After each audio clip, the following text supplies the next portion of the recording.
Welcome back to Vistriti Education. आज का जो हमारा सेशन है वो रीट एग्जाम 2018 में आए हुए पेपर के बारे में डिस्कस करने वाले हैं।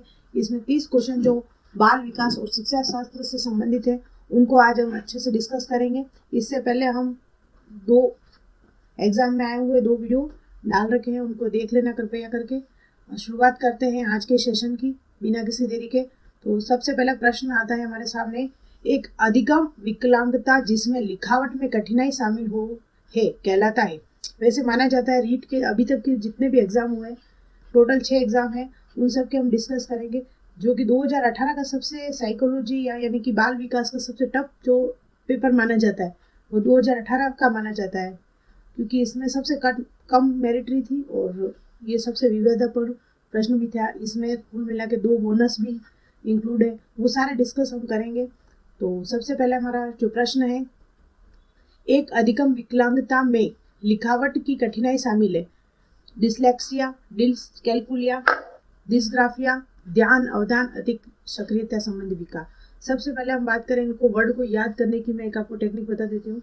डिसलेक्सिया, ले से याद रखना है आपको, लर्निंग क्या याद रखना है, लर्निंग। लर्निंग का मतलब क्या होता है, पढ़ना। तो डिसलेक्सिया क्या हो जाएगा, पढ़ने संबंधित विकार, पढ़ने संबंधी विकार।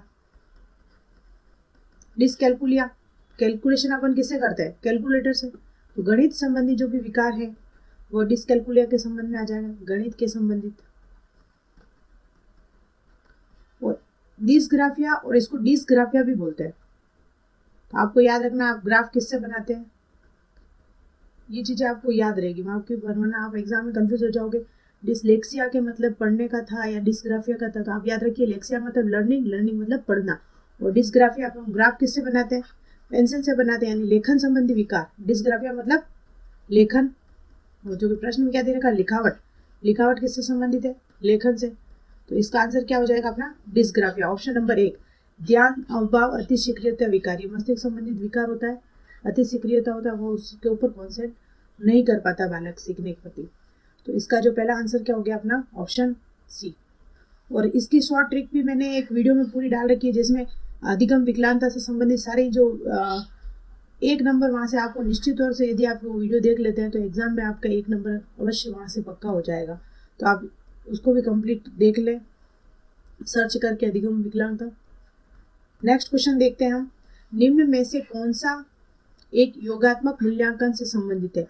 योगात्मक मूल्यांकन अपने शब्द में भी अपने आप में डेफिनेट करता है कि योगात्मक मूल्यांकन क्या होता है, यानी कि टोटल जो भी लास्ट में जो समेटिव एग्जाम लिया जाता है वो कहलाता है योगात्मक मूल्यांकन। ऑप्शन देखते हैं, अध्यापक को छात्र की प्रगति के बारे में निरंतर व तत्काल प्रतिक्रिया प्रदान करना, शिक्षा सामग्री के आणविक विश्लेषण पर केंद्रित, शिक्षार्थी की उपलब्धि का लगातार व्यवस्थित आंकलन, सत्र के अंत में शिक्षार्थी के प्रदर्शन का अंतिम आंकलन। तो इसका क्या आंसर हो जाएगा, सत्र के अंत में जो आपके वार्षिक एग्जाम लिए जाते हैं, पहले क्या होता था अर्धवार्षिक और वार्षिक, ऐसे 1 ऐसे 2, ये क्या कहलाएगा अपना जो अर्धवार्षिक होता था, और ऐसे 2 वार्षिक एग्जाम। तो ये क्या है, योगात्मक आंकलन ही है। तो ये क्या सत्र के अंत में हो रहा है, तो क्या हो जाएगा ऑप्शन डी। नेक्स्ट क्वेश्चन देखते हैं, हावर्ड गार्डनर का कहना है कि कई प्रकार की बुद्धि दिमाग के फ्रेम होते हैं, उनके द्वारा सुझाई गई बुद्धि की श्रेणी। सबसे पहले हम बात करें हावर्ड गार्डनर की। हावर्ड गार्डनर ने सबसे पहले कौन सा सिद्धांत दिया था, तो आपको ध्यान में रखना है बहुबुद्धि सिद्धांत दिया था। कौन सा सिद्धांत दिया, बहुबुद्धि सिद्धांत दिया था। और इन्होंने कुल मिला के 9 प्रकार बताए थे बुद्धि के। उनको फास्ट रूप में हम अभी एक बार देख लेते हैं। सबसे पहले एक होता है भाषाई, दूसरा होता है स्थानिक बुद्धि, तीसरा गणितीय, चौथा होता है शारीरिक गतिज, शारीरिक गतिज बुद्धि, पांचवा होता है अंतर्व्यक्तिक,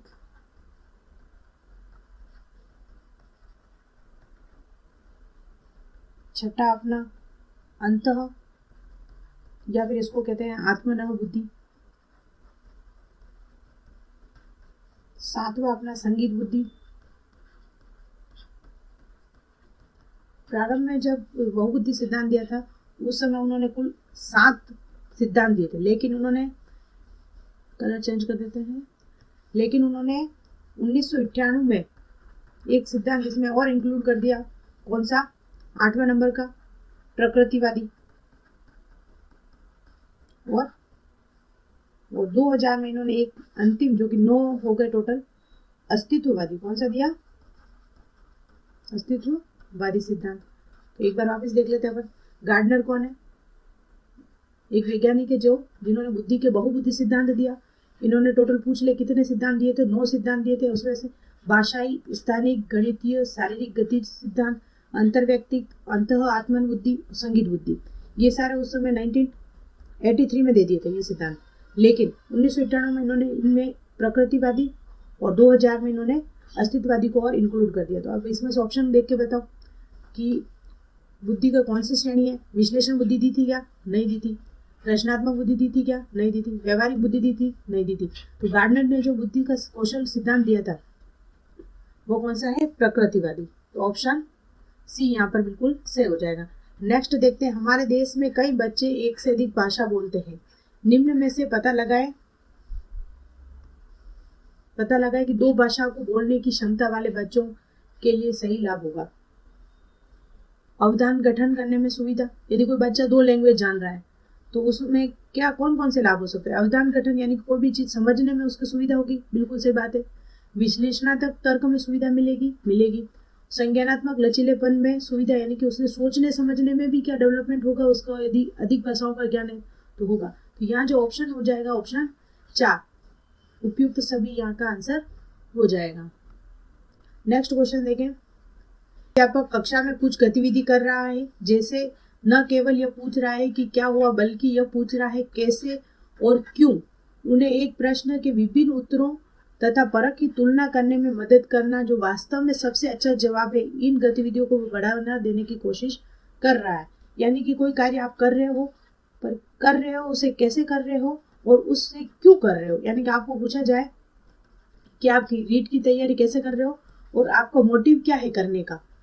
तो मेरा क्या है, एक विरोधाभास आपसे प्रश्न हो रहा है कि नहीं हो रहा है, कि आप मुझे उत्तर दोगे कैसे। सबसे पहले तो आप क्यों कर रहे हो और उससे कैसे कर रहे हो। तो इसका क्या है, एक आलोचना उत्पन्न हो रही है। कैसे सोच हो रही है, आलोचना। तो इसका जो आंसर हो जाएगा आलोचनात्मक सोच। ऑप्शन बी इसका करेक्ट आंसर हो जाएगा। नेक्स्ट बात देखें अपन, सकारात्मक और नकारात्मक उत्तेजनाएं या घटनाएं छात्र के व्यवहार को प्रेरित कर सकती है। निम्न में से कौन सी मनोवैज्ञानिक परिक्षेप इस तरह से प्रेरणा की व्याख्या करते हैं। यानी कोई भी चीज आपको पॉजिटिव और नेगेटिव दोनों उत्तेजनाओं को आपके व्यवहार में प्रेरित कर रही है, तो सबसे पहले सीधा किसमें जाएगा, आपके व्यवहार में जाएगा। तो ऑप्शन बी इसका सही आंसर हो जाएगा। का मतलब विषय शैक्षिक आवश्यकता वाले बच्चों को नियमित कक्ष में शिक्षित करना है। सबसे पहले इस शब्द को समझते हैं। समावेश क्या है, समावेश ऐसी शिक्षा है जहाँ पर किसी भी बच्चे में भेद न करना है, न भेद करके उन सबको एक साथ पढ़ाना है। चाहे वो बालक प्रतिभाशाली बालक क्यों ना हो, वह बालक क्यों ना मंद बुद्धि ही क्यों ना हो, या फिर विशेष आवश्यकता वाला बालक ही क्यों ना हो, उनके मन में कोई भी भेद नहीं होना चाहिए और उनको एक साथ उनके को शिक्षा देना ही क्या कहलाता है, समावेश शिक्षा कहलाता है। तो समावेश शब्द का मतलब विशेष शैक्षिक आवश्यकता वाले, यानी कि स्पेशल शैक्षिक आवश्यकता वाले बच्चों को नियमित कक्ष में शिक्षित करना है। सर्वाधिक समय तक ज़्यादा से ज़्यादा यदि आप उनको पढ़ाओगे, यानी कि जिनको शैक्षिक आवश्यकता है ज़्यादा से ज़्यादा आप पढ़ोगे तो वो अपने आप में हीन भावना समझेंगे। कुछ समय के लिए पढ़ाओगे तो भी हीन भावना समझेंगे। उनको आप जब पढ़ाते हो उनको साथ लेके चलना है, यानी कि पूरा समय उन पर नियमित कक्ष में शिक्षित करना ही क्या मोटिव है, समावेश का। तो इसका जो आंसर हो जाएगा हमारा पूरा समय, क्या होगा, पूरा समय। न तो उनको सर्वाधिक समय देना है, न ही उनको कुछ समय देना है, तो उनको पूरा समय आपको उनको साथ में लेकर चलना है। यही क्या कहलाया, हमारा समावेश कहलाता है। नेक्स्ट क्वेश्चन देखते हैं। एक भाषा शिक्षक कक्षा में कविता का विवरण समझाकर कक्षा में कविता पढ़ रहा है सबसे पहले, और छात्रों को स्पष्टीकरण से निष्कर्ष निकालने या व्यापक विचार करने के लिए कर रहा है। यह एक प्रकार का उदाहरण है। सबसे पहले तो क्या कर रहा है, वो कविता का क्या कर रहा है, उनको समझा रहा है। और समझा किसके भी माध्यम से सकता है, उदाहरण के माध्यम से भी समझा सकता है। और स्पष्टीकरण से निष्कर्ष, ये किस विधि का तर्क है, तो ये स्पष्टीकरण से निष्कर्ष की ओर बढ़ना आगमन का विधि का है। और यदि तर्क निष्कर्ष से स्पष्टीकरण पहुंचेंगे तो उसमें निगमनात्मक तर्क हो जाएगा, यानी कि आगमन और निगमन। सबसे पहले हम बात करें आगमन, एक होता है निगमन। आगमन में क्या होगा, बालक को अपन सबसे पहले उदाहरण प्रस्तुत करेंगे, वो समझाएंगे, उसके बाद उसके ऊपर निष्कर्ष निकालेंगे कि हाँ इस वजह से ये इसका आंसर होता है या निष्कर्ष होता है। और एक होता है अपन ने डायरेक्ट आंसर बता दिया, निष्कर्ष, फिर अपन उसको उदाहरण प्रस्तुत कर रहे हैं, ये क्या हो जाएगा अपना निगमन। यहाँ पे जो आंसर है ऑप्शन ए हो जाएगा। मनोविश्लेषणात्मक का मानना है कि एक प्राथमिक साधन है जिसके द्वारा ईगो ईड। सबसे पहले हम बात करें तो मनोविश्लेषणात्मक सिद्धांत किसने दिया था, तो फ्राइड ने दिया था मनोविश्लेषणात्मक का सिद्धांत। इन्होंने क्या कही थी, मन की कितनी स्थितियों को बताया था, सबसे पहले ईड, ईगो और सुपर ईगो। ईड का संबंध किससे होता है, कौन सी प्रवृत्ति से होता है, तो राक्षसी प्रवृत्ति से होता है, राक्षसी प्रवृत्ति से होता है। ईगो का मानवतावादी से, और सुपर ईगो कौन होगा, देवत्व प्रवृत्ति से। यहाँ प्रश्न में क्या कह रहा है, मनोविश्लेषणात्मक का मानना है कि एक प्राथमिक साधन है जिसमें के द्वारा ईगो ईड पर आच्छादित रखता है, यानी कि ईड है मानवता, यानी कि व्यक्ति यदि पूर्ण नहीं बन रहा है तो उसके ऊपर किसका काम कर रहा है, ईगो इसके ऊपर क्या कर रहा है कि प्रेशराइज कर रहा है, क्या कर रहा है, प्रेशराइज कर रहा है कि आपको मानवतावादी व्यवहार में होना चाहिए, यानी कि आपको राक्षसी प्रवृत्ति यानी कि बुरा नहीं बनना है, अच्छे कार्य करने हैं, समाज के लिए अच्छा एग्जाम्पल क्रिएट करना है, तो वो एक क्या है मानवतावादी, इसके ऊपर क्या हो रहा है, प्रेशराइज, दबाव डाल रहा है। तो इसका जो आंसर हो जाएगा ऑप्शन डी, दबाव। नेक्स्ट क्वेश्चन की बात करें, अंतर्मुखी बहिर्मुखी व्यक्तित्व का लक्षण निम्न में से प्रस्तावित है। जो व्यक्तित्व का दो भाग बताए थे, अंतर्मुखी और बहिर्मुखी, ये किसने बताए थे, हैंस आइजेक ने बताए थे। नेक्स्ट क्वेश्चन देखते हैं, निम्न में से कौन सा सर्वोत्तम उदाहरण है कि प्रेरणा क्या है।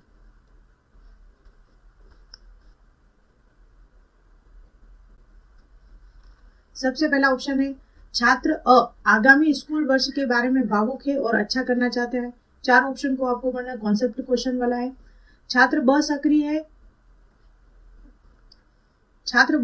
है, अपने गणित वर्ग में अच्छा करने के लिए उच्च लक्ष्य निर्धारित करता है, काफी समय प्रयास करने के बाद बना रहता है और कक्षा में उच्चतम अंक प्राप्त करता है। यहाँ पे प्रबल लग रहा है लेकिन आपको सारे ऑप्शन पढ़ने हैं। छात्र स वह कार्य पूरा करना चाहता है पर अपना ध्यान निर्देशित करने में अच्छा है, यानी कि अपने ध्यान निर्देशित करने में अच्छा है। छात्र द कड़ी मेहनत करती है, उसके शैक्षिक कार्य के बारे में सकारात्मक भावनाओं को अनुभव करती है, यानी कि ऑप्शन सभी सही है, लेकिन जो अपन कॉन्सेप्ट बेस पे जो क्वेश्चन आते हैं उसमें प्रबल क्या है, यानी कि सबसे पहले उसने लक्ष्य निर्धारित का और उस लक्ष्य के लिए बना रहा है, यानी कि उसके लिए निरंतर लगा रहा है। यदि आप रीट के एग्जाम की तैयारी कर रहे हैं और आप 5 दिन या 10 दिन की, और 10 दिन के बाद 11वें दिन आपने उसे डिले कर दिया, तो आप उस लक्ष्य के प्रति आगे नहीं बढ़ रहे हो। आप उसके साथ यदि उच्चतम अंक में रेगुलर बने रहते हैं और उच्चतम अंक प्राप्त करते हैं तो ये आपके प्रेरणा का सबसे बेहतरीन उदाहरण माना जाता है। तो ऑप्शन बी यहाँ पर सही हो जाएगा। नेक्स्ट क्वेश्चन देखते हैं, यदि बाह्य प्रेरणा एक अंत की युक्ति है तो आंतरिक प्रेरणा है। सबसे पहले बात करें, प्रेरणा दो प्रकार की होती है, एक आंतरिक, एक होती है बाहरी। प्रेरणा का संबंध सीधा हमारी आवश्यकता से जुड़ा होता है। जैसे ही हमारी वो आवश्यकता समाप्त हो जाती है, प्रेरणा भी उसी समय अंत हो जाती है।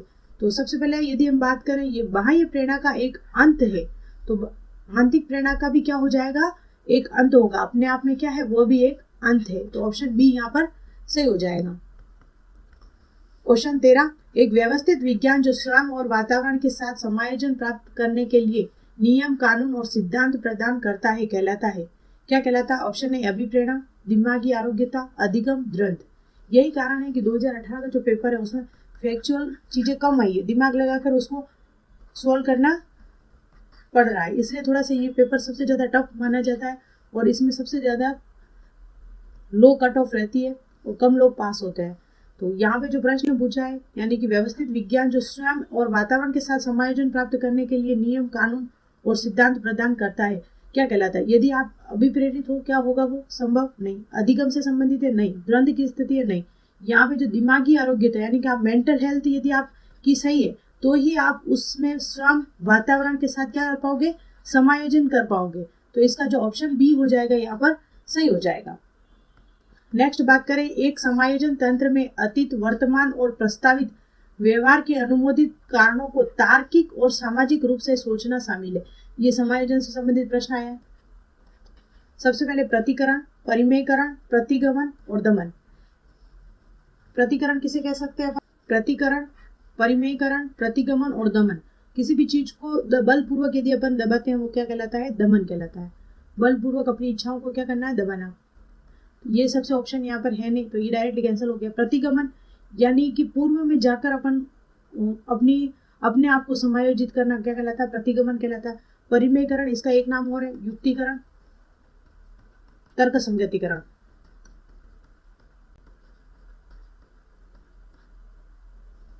यहाँ पे देखो एक समायोजन तंत्र है जिसमें अतीत, वर्तमान और प्रस्तावित व्यवहार को अनुबंधित कारणों से तार्किक यानी तर्क संगत देकर उसको समाप्त किया जा रहा है। जैसे कि अपन इसमें जो कहावत शामिल है, अंगूर खट्टे हैं।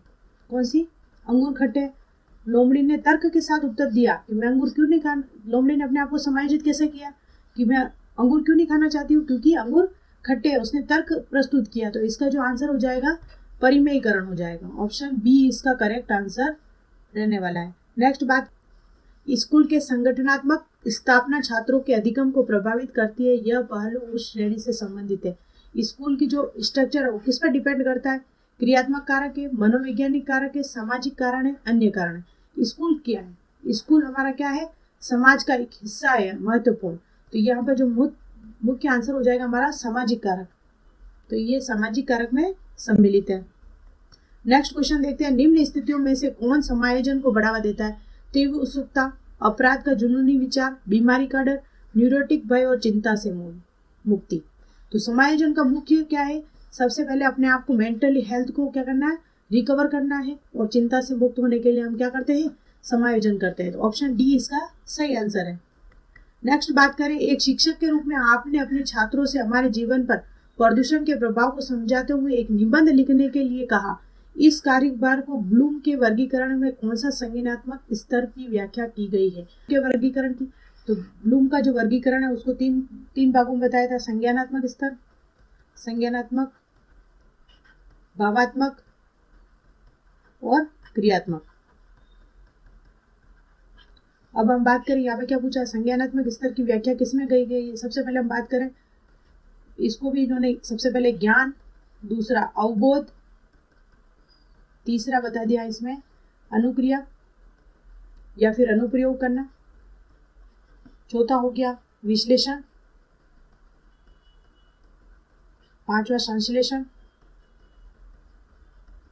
और अंतिम छठा मूल्यांकन करना। ये संज्ञानात्मक को 6 भागों में बांटा था ब्लूम ने। अब बात करें ज्ञान की। यहाँ पे जो एक शिक्षक के रूप में अपने आप को, छात्रों को हमारे जीवन में प्रदूषण के प्रभाव को समझाते हुए, यानी कि उसने समझाने का काम कर दिया, यानी कि यहाँ तक उसने स्टेप पार कर लिए, समझाने का कार्य कर दिया। इस कार्य को ब्लूम के वर्गीकरण के अनुसार उसने निबंध लिखने के लिए कहा, यानी कि उसको क्या कहा? उसने जो ज्ञान दिया उस पर उसने अनुप्रयोग करने के लिए छात्रों को कहा है। तो ये किसमें आ जाएगा? ऑप्शन नंबर 3, यानी कि विश्लेषण, संप्रयोग, समझ, ज्ञान। तो किसमें आ जाएगा? संप्रयोग में आ जाएगा। ऑप्शन बी इसका करेक्ट आंसर है। नेक्स्ट बात करें हम, शिक्षक के तौर पर आपने एक उपयुक्त परीक्षण की जांच सूची का प्रयोग करके छात्र की बुद्धि के व्यक्तित्व, कक्षा व्यवहार के बारे में जानकारी एकत्र की। यह प्रक्रिया कहलाती है। आपने कोई जानकारी एकत्र की। सबसे पहले बात करें आंकलन। तो आंकलन क्या है? आंकलन क्या करना है? कहलाता है अपना कोई सूचना का, यानी कि बच्चे ने क्या सीखा है उसका सारा क्या है? संकलन करना। क्या कहलाता है? आंकलन। मापन, अपन ने उसको जो उद्देश्य से उसका मूल्यांकन करना है उसको जिससे मापा जाता है, यानी कि अपन ने उसको A ग्रेड दे दी, B ग्रेड दे दी, ये क्या हो गया? उसके अंकों का निर्धारण कर दिया अपन ने। और मूल्यांकन, अंतिम में अपन ने निर्णय ले लिया कि अपन ने जो पेपर बनाया वो उसके लिए कैसा रहा, निर्णय देना, क्या उसने सीखा है उतना, ये क्या हो जाएगा? मूल्यांकन। यहाँ पे क्या प्रश्न बना रहा है? शिक्षक के तौर पर आपने एक उपयुक्त परीक्षण जांच सूची का उपयोग करके छात्र की बुद्धि के व्यक्तित्व तथा कक्षा व्यवहार के बारे में जानकारी एकत्र की, यानी कि सूचना का क्या किया है? आपने संकलन किया है। क्या कहलाएगा? ये आंकलन कहलाएगा।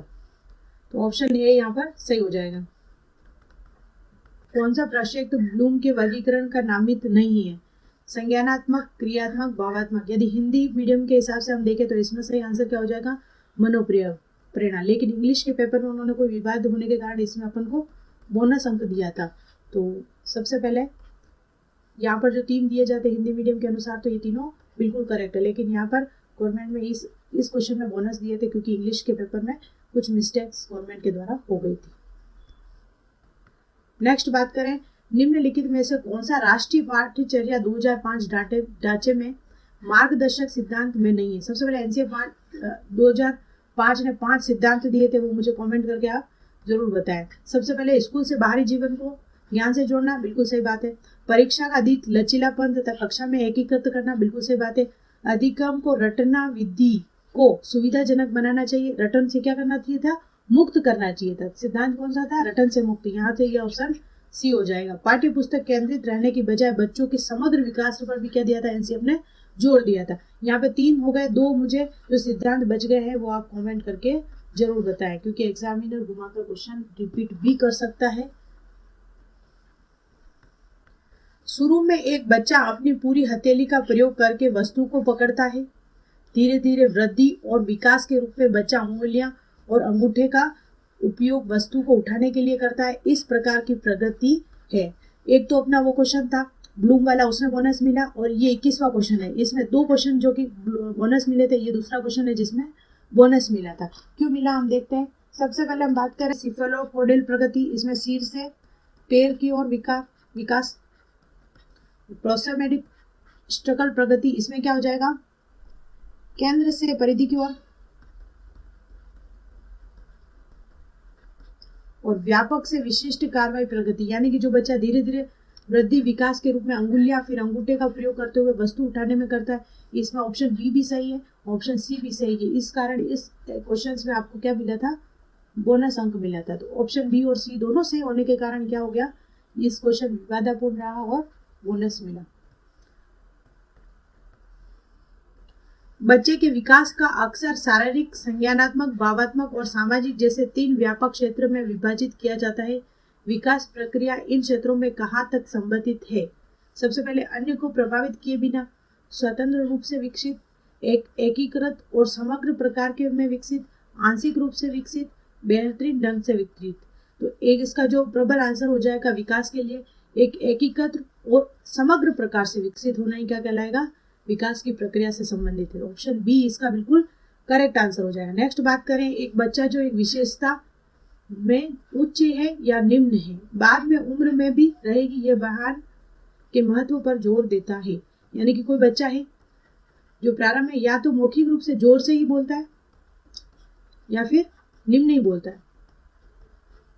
प्रश्न ये कह रहा है कि यदि कोई बच्चा है वो जन्म से ही क्या करता है, उसकी विशेषता है कि वो या तो जोर से बोलेगा या फिर धीरे से बोलेगा। यानी कि यहाँ बीच में ध्यान रखें यहाँ पर, यानी कि वो जरूरी नहीं, यदि वो जोर से बोल रहा है तो पीढ़ी दर पीढ़ी क्या होगी, उसकी विशेषता। और पीढ़ी दर पीढ़ी चढ़ने वाली किससे संबंधित होती है, आनुवंशिकता से, न कि वातावरण। अधिकतर एग्जाम में क्या किया था इन्होंने, आनुवंशिकता और वातावरण कर दिया और प्रश्न गलत हो गया। लेकिन यहाँ पर थोड़ा सा कॉन्सेप्ट क्वेश्चन को घुमा दिया है और आंसर सी हो गया है। क्वेश्चन नंबर 24, अधिगम के उपयोग अनुपयोग के नियम को भी कहा जाता है। यहाँ पर यदि आप साइकोलॉजी या फिर बाल विकास में यदि पेपर में कंफ्यूज हो जाते हैं तो उस समय ध्यान रखें, यदि कोई आपकी हिंदी वर्ड आपको वहाँ पे समझ में नहीं आ रहा है तो उसकी थोड़ी सी इंग्लिश टर्म भी आप देख लें, जिससे क्या है कि क्वेश्चन सही होने की संभावनाएं बढ़ जाती है। सबसे पहले बात करें, थॉर्नडाइक ने मुख्य नियम कितने दिए थे,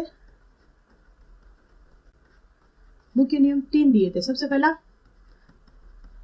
तत्परता का नियम,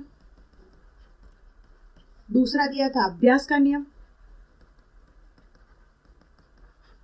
और तीसरा नियम दिया था उन्होंने प्रभाव का नियम। तत्परता का नियम का उदाहरण क्या है, एक घोड़े को तालाब तक तो ले जाया जा सकता है लेकिन उसको पानी पीने के लिए बाध्य नहीं किया जा सकता। यानी कि एक बच्चे को कक्षा में तो आप बिठा सकते हो लेकिन वो पढ़े या ना पढ़े ये उसके लिए अपन बाध्य नहीं कर सकते। वो किस पर निर्भर करता है, तत्परता का। और इसका एक और नाम क्या है इसी सिद्धांत का, रुचि या अरुचि का नियम। अभ्यास का नियम, यानी किसी चीज को यदि आप बार बार अभ्यास करते हैं तो क्या करते हैं, आप उसमें अधिगम कर देते हैं। लेकिन धीरे धीरे यदि आप उसमें अभ्यास बंद कर देते हैं तो आप क्या करते थे, भूल जाने लगते हैं। तो जब तक आपका वो नियम या कोई कार्य आपके उपयोग में आ रहा है तो वो आपके अधिगम में रहेगा, धीरे धीरे वो अगर आप यूज नहीं करते तो वो आपका क्या हो जाएगा, अनुपयोग हो जाएगा। इसीलिए इस नियम का एक और नाम क्या हो गया, उपयोग और अनुपयोग का नियम। तीसरा है प्रभाव का नियम। यदि बार बार आप एग्जाम दे रहे हो और बार बार आपको असफलता नहीं मिल रही है तो आप उसमें क्या हो जाएंगे, असंतोष हो जाओगे। क्या हो जाओगे, असंतोष। और इसी को कहते हैं प्रभाव का नियम। इसी का एक और नाम क्या हो जाएगा, संतोष या असंतोष का नियम। यदि आप एक बार में या फिर 2 बार में आप रीट एग्जाम क्वालिफाई कर लेते हैं, उसके बाद जो इसका मेंस एग्जाम भी क्लियर कर लेते हैं तो आप 3rd ग्रेड एग्जाम क्लियर कर टीचर बन जाते हैं। फिर क्या आपको प्रभाव के नियम के थ्रू फिर आप 2nd ग्रेड 1st ग्रेड धीरे धीरे आप क्या है, धीरे धीरे सफलता की तरफ बढ़ते जाते हैं। ये क्या लाता है, प्रभाव का नियम। तो इसका जो आंसर हो जाएगा अपना क्या हो जाएगा, उपयोग अनुप्रयोग के नियम को क्या कहा जाता है, क्या कहा जाता है, अभ्यास का नियम। इसी का एक और नाम क्या है, श्रम का नियम भी कहते हैं। ऑप्शन बी इसका करेक्ट आंसर। पावलो के प्रयोग में कुत्ता न केवल मांस प्रदाता के मांस सीधे मुंह में रखने से लार टपकाता है, किंतु इससे पहले अर्थात जब सीढ़ियों से नीचे आने वाले प्रशिक्षक कदमों की आवाज सुनता है, और इस समृद्धि को कहा जाता है विलोपन। क्या कहलाता है, विलोपन तो क्या कहलाएगा, जब उसका अनुबंधन समाप्त हो जाएगा। धीरे धीरे यदि कुत्ते के सामने बार बार भोजन प्रस्तुत किया, लार आई, लेकिन उस भोजन को क्या कर दिया, बार बार वहां से हटा दिया, एक समय ऐसा आएगा कि वह लार टपकाना क्या कर देगा, बंद कर देगा। तो ये क्या कहलाता है, विलोपन कहलाता है। लेकिन जब पावलो क्या करता था, कुत्तों के सामने भोजन रखता था या फिर मांस रखता था, उसके कदमों की आवाज से पहले ही यदि कुत्ते में लार आ रही है तो उसकी उत्तेजना को प्रस्तुत करता है। तो क्या कहलाएगा इसमें, अनुकूलित उत्तेजना, यानी कि उसका अनुकूलन स्थापित हो गया है उस भोजन या फिर उस मांस को देखकर, उसकी कदमों की आवाज सुनकर वह लार टपकाता है। तत्परता इससे संबंधित है नहीं, बिना शर्त प्रोत्साहन इसमें भी संबंध नहीं है। तो ऑप्शन सी इसका करेक्ट आंसर है। नेक्स्ट क्वेश्चन देखते हैं। अनुभूति बच्चे और वातावरण के बीच अंतःक्रिया की निरंतर प्रक्रिया के माध्यम से विकसित होती है, यह सिद्धांत में प्रतिबंधित होता है। सबसे पहले अनुभूति बच्चे और वातावरण के बीच अंतःक्रिया एक निरंतर प्रक्रिया के माध्यम से विकसित होती है। ये किसने कहा था, संज्ञानात्मक विकास से संबंधित है। जीन पियाजे ने जो सिद्धांत दिया था उससे संबंधित है ये, कि इसमें जब बालक के वातावरण और समाज इन दोनों के बीच जो अंतःक्रिया है उसके माध्यम से बालक क्या करता है, सीखता है। ये किसने सिद्धांत दिया था, जीन पियाजे ने, और ये संज्ञानात्मक सिद्धांत कहलाता है। थॉर्नडाइक ने उद्दीपक अनुक्रिया का सिद्धांत दिया था, टोलमैन ने संकेत अधिगम, हॉलर ने सूझ का सिद्धांत दिया था। तो ऑप्शन यहाँ पर बी बिल्कुल करेक्ट आंसर है। पियाजे के सिद्धांत में एक प्रक्रिया जो पुराने और नए धारणाएं और अनुभव के बीच संतुलन क्रिया है कहा जाता है। जीन पियाजे का जो पुराने और नए में जो धारणाएं और अनुभव के बीच जो संतुलन स्थापित कहलाता है वह कहलाता है संतुलीकरण, संतुलीकरण। तो इसका ऑप्शन नंबर सी सही हो जाएगा। निम्न में से कौन सी बौद्धिक परीक्षण के लिए उपयोग करने की सावधानी नहीं है। आईक्यू स्कोर के आधार पर अनुचित रूढ़िवादी छात्रों के बारे में नकारात्मक उम्मीदों से बचना चाहिए, बिल्कुल सही बात है। बुद्धि का व्यक्तिगत आंकलन परीक्षक और छात्र के बीच एक संचरित बातचीत है, संचरित यानी एकमात्र संचरित बातचीत है, ये बिल्कुल गलत बात है, क्योंकि क्षमता की मुख्य एकमात्र विशेषताओं के रूप में आईक्यू परीक्षणों का उपयोग न करना। केवल आईक्यू के आधार पर ही आप निर्णय नहीं ले सकते कि ये बच्चा कमजोर है या फिर प्रतिभाशाली है।